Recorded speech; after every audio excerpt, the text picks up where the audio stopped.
Welcome students. आज हम लोग सरफेस केमिस्ट्री के एक बहुत ही इम्पॉर्टेंट और बहुत छोटे से टॉपिक पर डिस्कस करने वाले हैं। टॉपिक है हमारा चार्ज ऑन कोलाइडल पार्टिकल्स। मैंने आपको प्रीवियस वीडियो लेक्चर में चार्ज पे काफ़ी सारी बातें बताई थी। पेप्टाइजेशन, कोगुलेशन, चार्ज के बारे में मैंने काफ़ी बात किया था, lyophilic sol, lyophobic sol.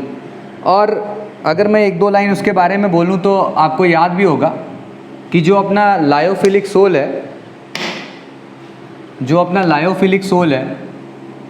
Lyophilic sol पर चार्ज का कोई इफेक्ट नहीं है। चार्ज हो या ना हो, तो बहुत आसानी से डिस्पर्स हो जाता है ना। जैसे एग्जांपल में आपको याद होगा, मैंने स्टार्च का नाम लिया था, मैंने प्रोटीन का नाम लिया था कि इनका लिक्विड के साथ स्ट्रॉन्ग अट्रैक्शन है।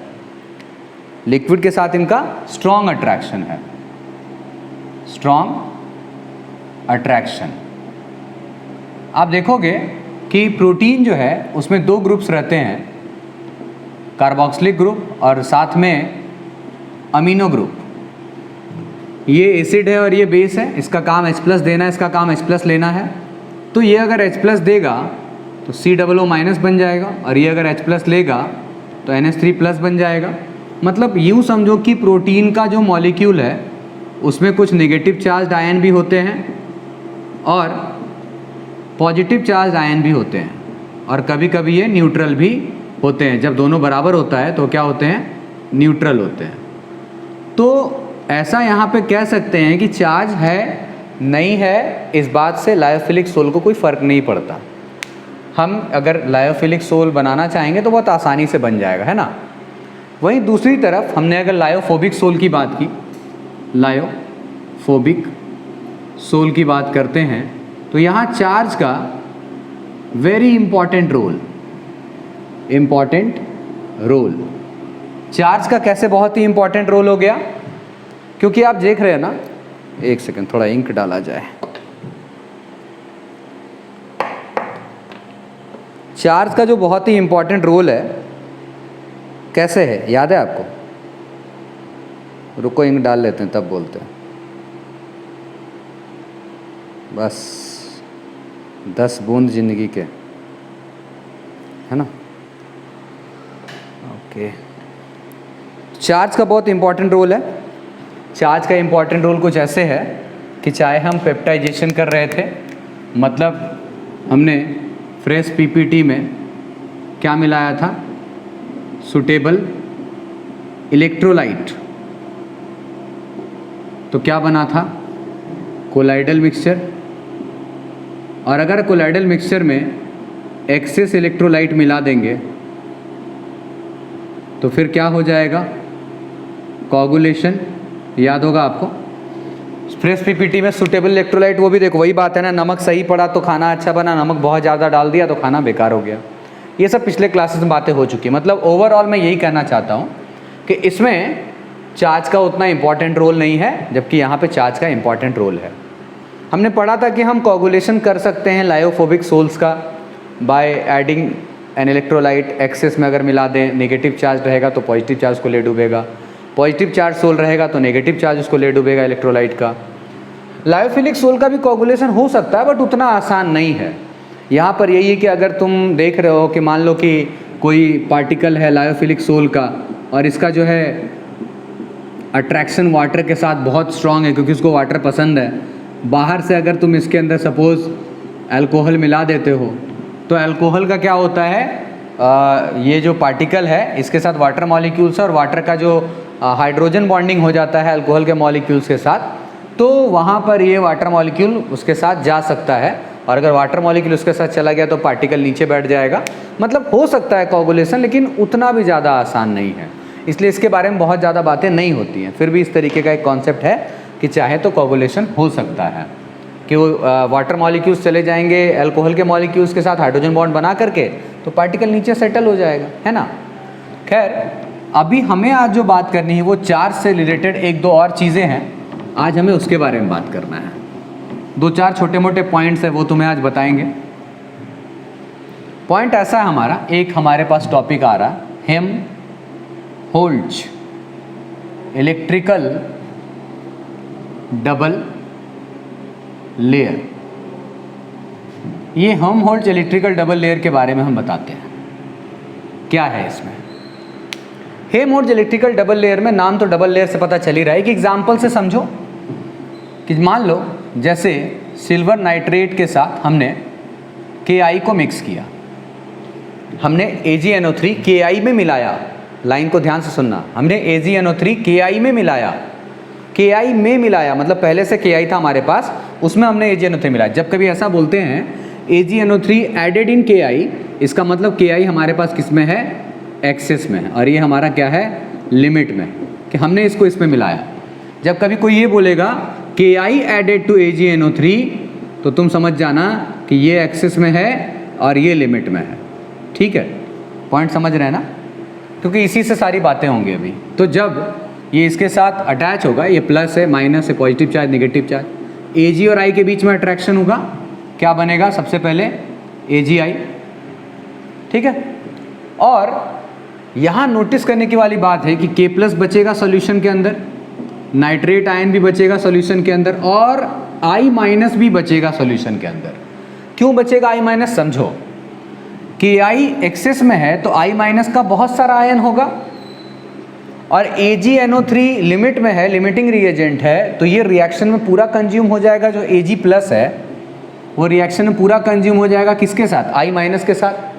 तो मान लो इसका 10 मॉलिक्यूल्स और ये एक्सेस में है, सपोज मान लो 20 मॉलिक्यूल्स है, Ki के 20 मॉलिक्यूल्स, और मान लो सपोज इसका 10, मतलब ये एक्सेस में हमने लिया है, ज़्यादा लिया है, तो 10 इसके साथ चला गया, लेकिन अभी भी तो इसके 10 बच जाएंगे ना। वैसा कॉन्सेप्ट समझो कि जो एक्सेस में होता है रिएक्शन कंप्लीट होने के बाद वो फिर भी थोड़ा बच जाता है, मतलब अभी अंदर K+ बहुत सारा बचा हुआ है और I- भी बचा हुआ है। तो इसलिए मैंने यहाँ लिखा I- remains because Ki is taken in excess. ठीक, क्लियर है।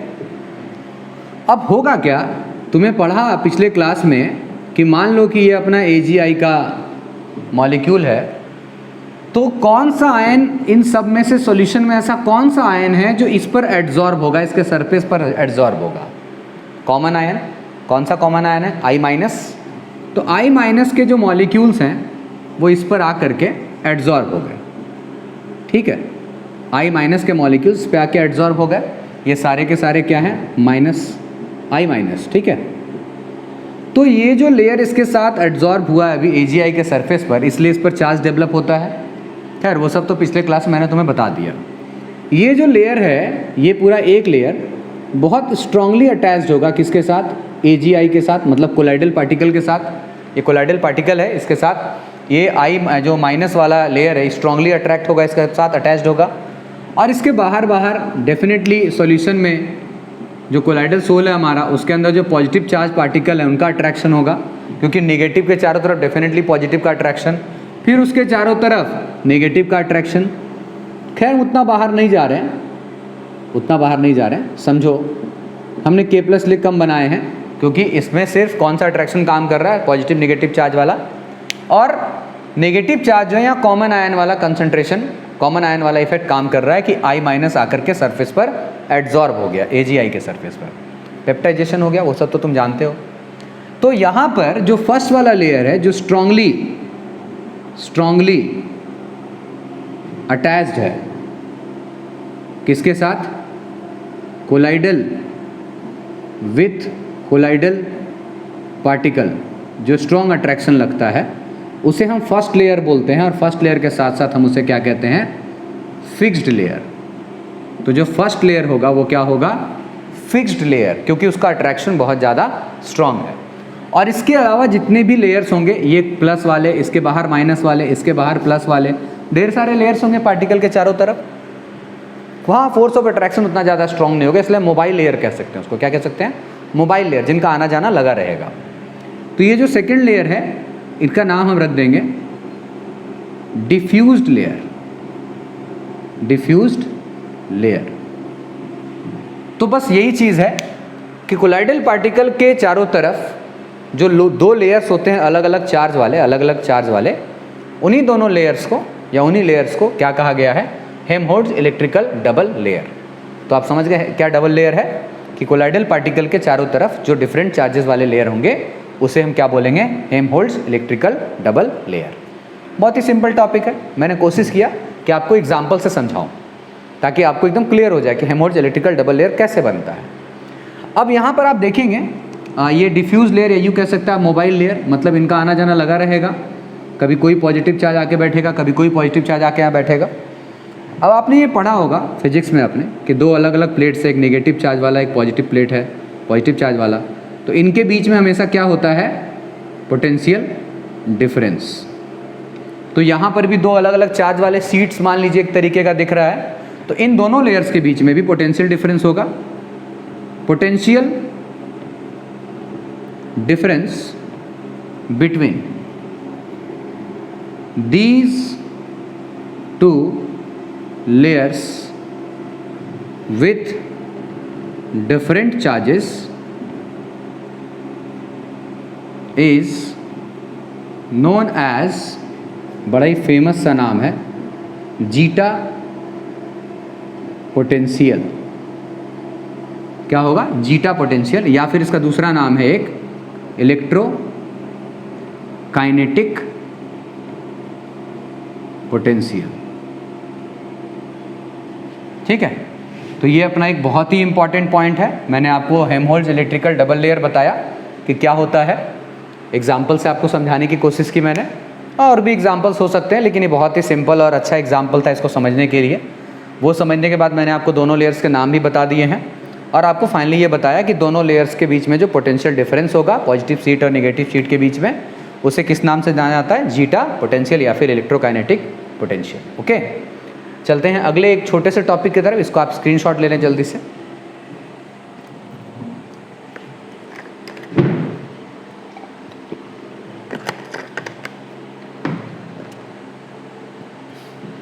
चलिए अगला टॉपिक देखते हैं, हेल्महोल्ट्ज़ इलेक्ट्रिकल डबल लेयर। मतलब आज थोड़ा थोड़ा चार्ज पे डिस्कशन होगा और साथ में कुछ छोटा मोटा टॉपिक है एक दो, वो भी इसी में बता देंगे। अब देखिए अगला पॉइंट अपना क्या है। चलिए नेक्स्ट हम एक यहाँ पे टॉपिक ले रहे हैं।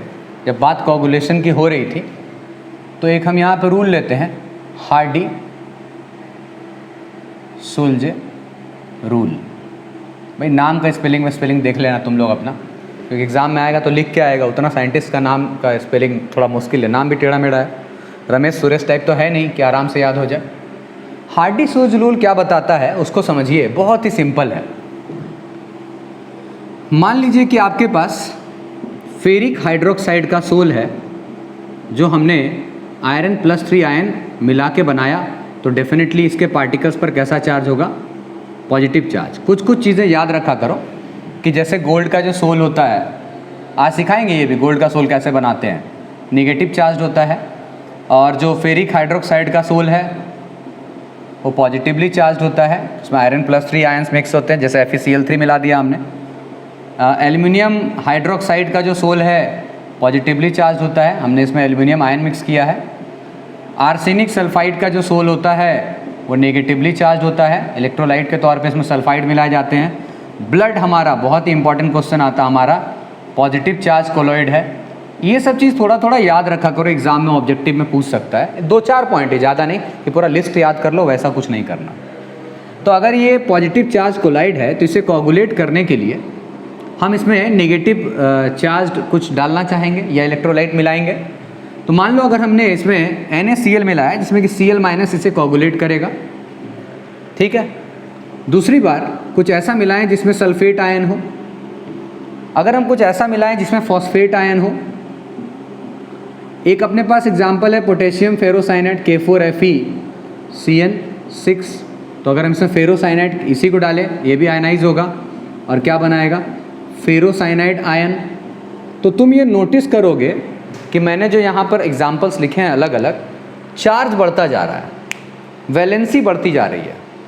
जितना ज़्यादा वैलेंसी वाला इलेक्ट्रोलाइट होगा कोगुलेट करने में वो उतना ही कम खर्च होगा। यही Hardy Schulze rule. The amount of electrolyte used to coagulate a lyophobic soul is depends upon the valency of the electrolyte, मतलब कि जितनी ज़्यादा वैलेंसी होगी उतना ही कम खर्च करना पड़ेगा। सीधी सी बात है, एक नेगेटिव चार्ज एक पॉजिटिव चार्ज को पकड़ेगा, 2 नेगेटिव है एक बार में 2 को निपटा देगा, 3 नेगेटिव चार्जेस एक बार में 3 को निपटा देंगे, और 4 नेगेटिव चार्ज एक साथ हैं ज़्यादा स्ट्रांगली कोगुलेट करेंगे, तेज़ी से कोगुलेट करेंगे, कम खर्च करना पड़ेगा। ठीक है, तो जितना ज़्यादा वैलेंसी उतना कम खर्च होगा। ठीक वैसे ही मान लो कि अगर नेगेटिव चार्ज कोलॉइड है, आर्सेनिक सल्फाइड का मान लो एग्जाम्पल, आर्सेनिक सल्फाइड का सोल है, नेगेटिव चार्ज कोलॉइड है, अगर हम इसमें NaCl डालेंगे तो Na+ इसे कोगुलेट करेगा, तो इससे ज़्यादा बेटर क्या हो सकता है, कॉपर +2 आयंस ले लो, इससे भी बेटर क्या हो सकता है, एल्युमिनियम +3 आयंस ले लो। तो डेफिनेटली अगर मैं कुछ ऐसा इलेक्ट्रोलाइट मिलाऊं जिसमें से एल्युमिनियम +3 आयन इसको मिले तो कम खर्च होगा वो वाला इलेक्ट्रोलाइट, ये ज़्यादा खर्च होगा, इससे कम ये खर्च होगा, इससे कम ये खर्च होगा, क्योंकि वैलेंसी ज़्यादा है। तो हार्डीस यूजुअल यही कहता है कि अगर जितना ज़्यादा वैलेंसी वाला इलेक्ट्रोलाइट मिलाएंगे वो उतना ही कम खर्च होता है। ठीक है, चलिए एक और टॉपिक हमारे पास, इसको भी देख लेते हैं। लेकिन वो जो है जैसे मैंने भी कहा ना गोल्ड सोल पे नेगेटिव चार्ज होता है, तो आज आपको सोल बनाना सिखाते हैं कि मतलब कैसे सोल बना सकते हैं। एक बार इसका स्क्रीनशॉट आप ले लीजिए।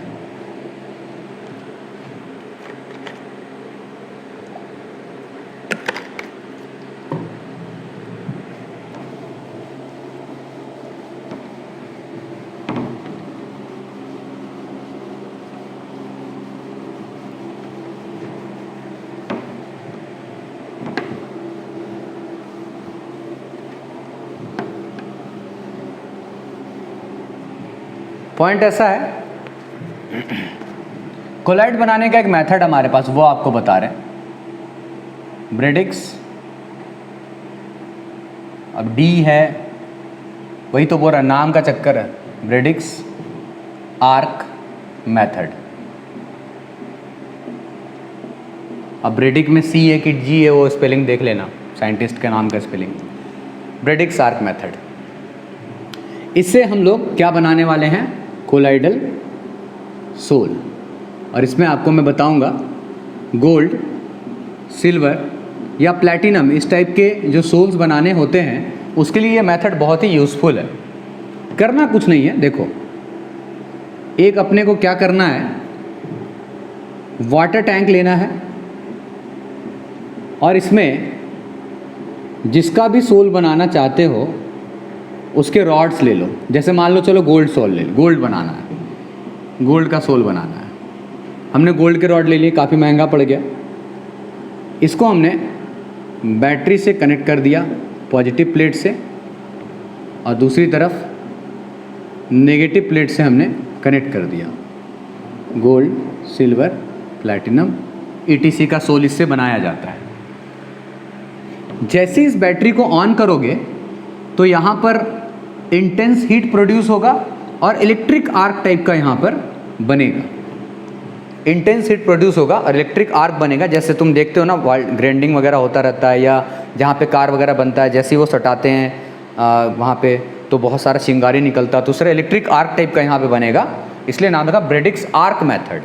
तो जो आर्क बनेगा दोनों को स्ट्रक करने के बाद, आर्क जो स्ट्रक होगा यहाँ पे दोनों को लगाने के बाद, बैटरी ऑन करने के बाद, तो इससे जो मेटल के आयंस है वो वेपराइज होंगे।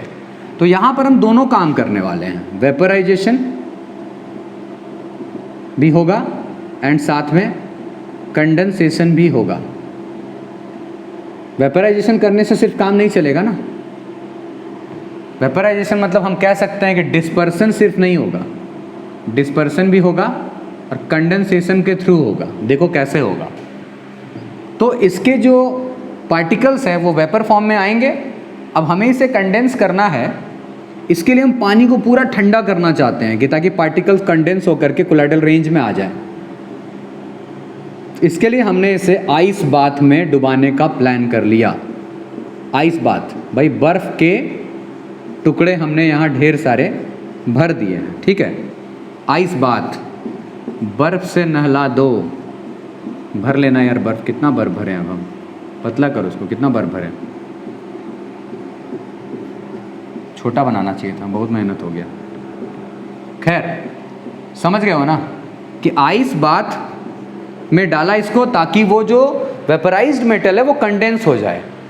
तो कंडेंस होगा मेटल तो उसके छोटे छोटे पार्टिकल्स बन गए जिनका कोलाइडल रेंज है बिल्कुल, जो कोलाइडल रेंज में है 1 नैनोमीटर टू 1000 नैनोमीटर बन गए ये। अब क्या है कि ये कंडेंस तो हो गए हैं लेकिन ये नीचे बैठ जाएंगे, तो इनको स्टेबलाइज करना होगा, इन पे कुछ चार्ज लाना होगा। उसी के लिए यहाँ पर वाटर के साथ कुछ अल्कली इलेक्ट्रोलाइट, मान लीजिए जैसे एग्जाम्पल के लिए मैं आपको बता रहा हूँ KOH। तो KOH क्या करेगा कि मान लो कि ये गोल्ड का पार्टिकल बना, नेगेटिव चार्ज इसको चारों तरफ से घेर लिया। KOH का जो हाइड्रोक्साइड है उसका नेगेटिव चार्ज इसको चारों तरफ से घेर लिया, इससे पार्टिकल ने इसे एब्जॉर्ब किया और पार्टिकल भी कैसा चार्ज वाला हो गया, नेगेटिव चार्ज वाला हो गया। अगर ये नेगेटिव चार्ज वाला हो गया तो अब पार्टिकल नीचे सेटल डाउन नहीं होगा, तो हमने इसे स्टेबलाइजेशन के लिए लगाया, स्टेबलाइजेशन के लिए हमने इसको यूज़ किया, पानी में मिक्स कर दिया। और अब बहुत आसानी से जब चार्ज आ जाएगा हर एक पार्टिकल पर तो हमारा कोलाइडल सोल बन जाएगा। गोल्ड, सिल्वर, प्लैटिनम वगैरह का सोल अगर आपको बनाना है कोलाइडल सोल, तो ये बहुत ही अच्छा मेथड है ब्रेडिक्स आर्क मेथड। ठीक है, ये तो हमने सोल बनाना सीख लिया, कोगुलेट करना सीख लिया, सब कुछ समझ गए। आने वाले वीडियो लेक्चर में हम लोग सीखेंगे कि किस तरीके से हम किसी लायोफोबिक सोल को इलेक्ट्रोलाइट मिला देने पर जो उसका कोगुलेशन हो जाता है हम कैसे बचा सकते हैं उसको। ओके, तो आज जो टॉपिक्स मैंने आपको बताया आप उसे पढ़ें। चार्ज पार्टिकल के बारे में मैंने आपको बताया, थोड़ा मैंने आपको हेमोजेलिटिकल डबल लेयर बताया, साथ में मैंने आपको अभी हार्डी-सोल्जलूल बताया कि कितना कम खर्च होगा, कब ज़्यादा खर्च होगा, और last but not the least एक मेथड बताया तुम्हें सोल बनाने का, that is Bredig's arc method. मिलते हैं अगले वीडियो लेक्चर में हम लोग कैसे बचाना है लायोफोबिक सोल को कोगुलेट होने से उस टॉपिक के साथ। Okay, thank you.